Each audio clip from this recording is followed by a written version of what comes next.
Assalamualaikum warahmatullahi wabarakatuh. Halo semuanya, perkenalkan nama saya Rini Juliani dari Prodi Pendidikan Bahasa dan Sastra Indonesia. Nah, di sini saya akan menjelaskan materi mengenai teks recon.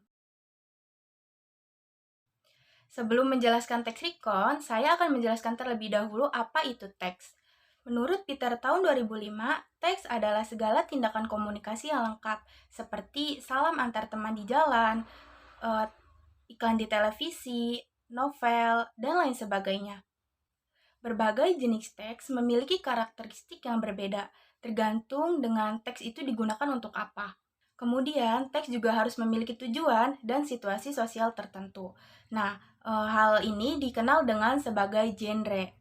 Nah, media teks juga sudah digunakan untuk menyampaikan suatu informasi, baik yang sedang terjadi maupun yang sudah lama terjadi. Melalui teks, seseorang dapat menulis dan menceritakan suatu kejadian berdasarkan kenyataan dan berdasarkan waktu terjadinya suatu kejadian. Untuk meyakinkan pembaca, penulis harus memiliki alasan dan fakta-fakta yang terkait dengan tujuan si penulis.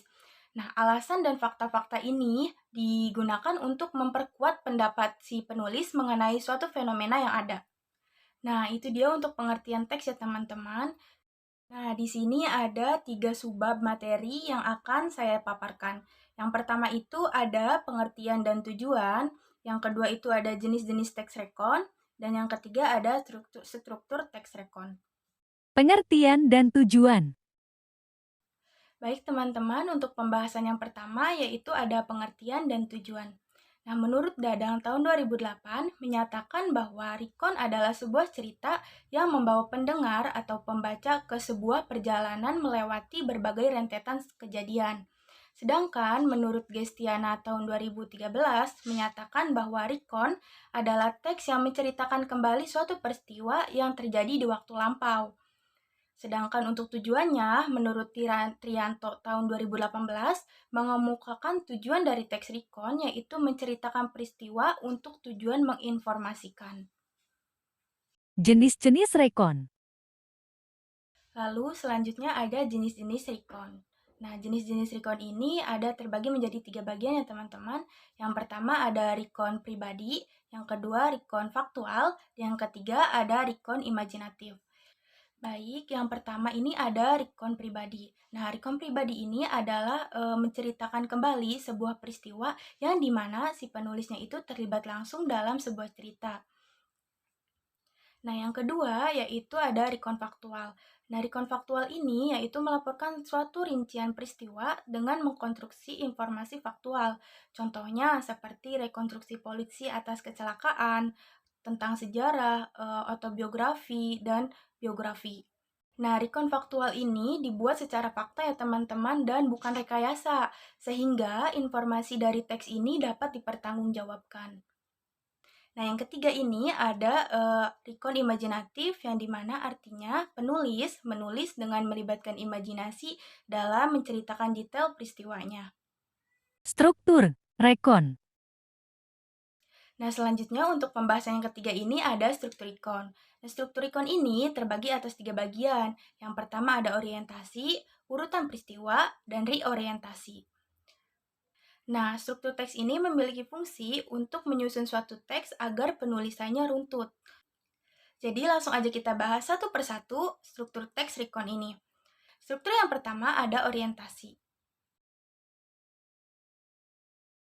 Nah, orientasi ini adalah menginformasikan situasi. Jadi, bagian ini semua latar belakang kejadian diinformasikan seperti apa, kapan, dan di mana peristiwa tersebut terjadi. Nah, contoh teks untuk struktur orientasi ini adalah beberapa tahun lalu aku berkesempatan untuk pergi berlibur ke salah satu negara impian saya yaitu Turki.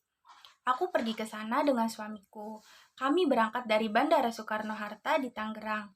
Kami memiliki penerbangan yang sangat panjang selama sekitar 12 jam dengan Turkish Airlines dan kami mendarat di Bandara Istanbul, Turki. Nah, dapat kita lihat dari potongan paragraf yang tadi saya sebutkan itu bahwa penulis mengenalkan tokoh, lokasi, dan juga waktu peristiwa yang diceritakan. Selanjutnya untuk struktur yang kedua, yaitu ada urutan peristiwa. Nah, urutan peristiwa ini adalah menceritakan peristiwa yang terjadi atau menyajikan peristiwa dengan urutan waktu. Nah, untuk contoh dalam urutan peristiwa ini yaitu, misal, pada hari pertama, karena kelelahan, kami hanya menginap di hotel dekat Hagia Sophia untuk istirahat. Keesokan harinya, kami berangkat menuju Taksim untuk mengunjungi salah satu destinasi populer, Galata Tower. Kami melihat banyak pusat perbelanjaan dan kafe otentik di sana. Setelah itu, kami mengunjungi salah satu restoran Malaysia yang sangat ingin kami kunjungi di area Blue Mosque. Nah, dari yang tadi cerita yang sudah saya paparkan, di situ kan sudah jelas ya bahwa terdapat runtutan peristiwa dari mulai kelelahan, kemudian menginap di hotel Hagia Sophia, kemudian besoknya berangkat ke destinasi populer yaitu Galata Tower, dan sebagainya. Itu sudah termasuk urutan peristiwa. Nah, untuk struktur yang ketiga yaitu adalah reorientasi. Nah, reorientasi ini adalah pernyataan penutup. Artinya, dalam membuat rekonteks, akhir dari sebuah cerita disebut dengan reorientasi. Nah, pada bagian ini, penulis akan menuangkan rangkuman dan kesimpulan dari keseluruhan cerita sekaligus memberitahu endingnya. Untuk contoh struktur reorientasian ini, seperti perjalanan ke Turki beberapa tahun yang lalu adalah pengalaman yang tidak akan pernah saya lupakan seumur hidup. Bonusnya, 2 minggu setelah tiba di Indonesia, Tuhan mempercayakan kami untuk memiliki anak. Kami berpikir bahwa memiliki waktu yang berkualitas dengan pasangan sangat penting. Nah, itu merupakan disebut sebagai bagian akhir cerita, yang dimana itu disebut sebagai reorientation. Reorientation ini biasanya memberitahu pembaca bahwa akhir cerita ini apakah sad atau happy ending. Contoh teks rekon. Baik teman-teman, di sini terdapat contoh teks rekon. Di sini dalam contoh ini ada 3 paragraf. Untuk paragraf pertama yang bunyinya, saya akan menceritakan pengalaman saya yang terjadi minggu kemarin yang berhubungan dengan gempa bumi. Nah, ketika gempa bumi terjadi, saya sedang mengendarai mobil. Waktu itu saya berada dalam perjalanan pulang dari Bali. Nah, dalam paragraf pertama ini disebut dengan orientasi.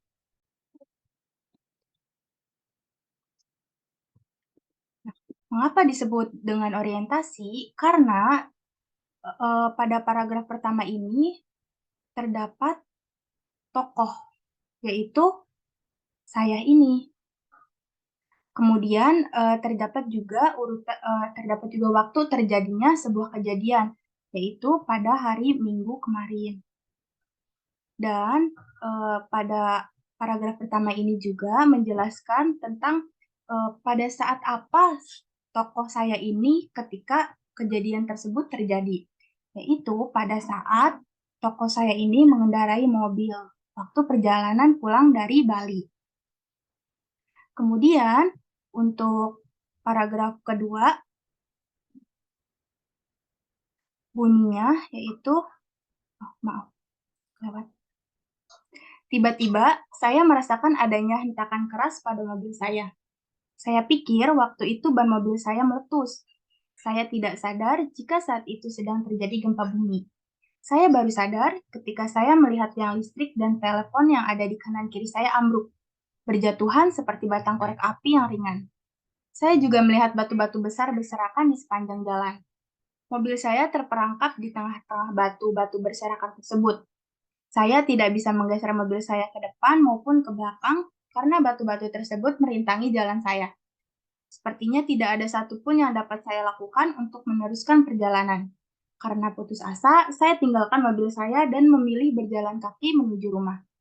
Nah, pada paragraf ini disebut dengan urutan peristiwa. Nah, mengapa disebut urutan peristiwa? Karena di dalam paragraf kedua ini menjelaskan urutan peristiwa gempa bumi itu menimpa toko saya. Seperti toko saya ini awalnya tidak merasakan adanya gempa bumi. Toko saya ini hanya merasakan hentakan keras pada mobilnya dan Dia berpikir bahwa ban mobilnya itu meletus, padahal sedang gempa bumi. Kemudian saat itu tokoh saya ini baru sadar ketika melihat tiang listrik dan telepon yang ambruk berjatuhan, kemudian melihat batu-batu besar berserakan di sepanjang jalan, kemudian mobilnya juga terperangkap di tengah-tengah batu.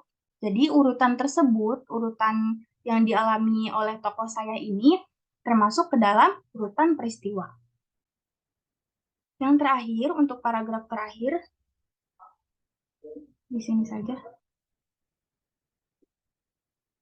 disebut dengan reorientasi.